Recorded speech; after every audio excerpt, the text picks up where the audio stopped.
വൃന്ദാവന നീ കുഞ്ചങ്ങളില്ലാതെ നീ ചന്ദനം പോൽ മാറിലണിയുന്നു, നിന്റെ മന്ദസ്മിതത്തിൽ ഞാൻ കുളിരുന്നു.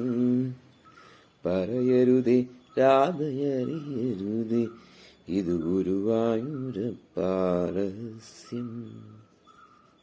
രാധവൻ പ്രേമത്തോടാണോ കൃഷ്ണ ഞാൻ പാടും ഗീതത്തോടാണോ? കൃഷ്ണ ഞാൻ പാടും ഗീതത്തോടാണോ? പറയൂ നിനക്കേറ്റവും ഇഷ്ടം, പക്ഷെ പകൽ പോലെ ഉത്തരം സ്പഷ്ടം. രാധവൻ പ്രേമത്തോടാണോ കൃഷ്ണ ഞാൻ പാടും ഗീതത്തോടാണോ? കൃഷ്ണ ഞാൻ പാടും ഗീതത്തോടാണോ?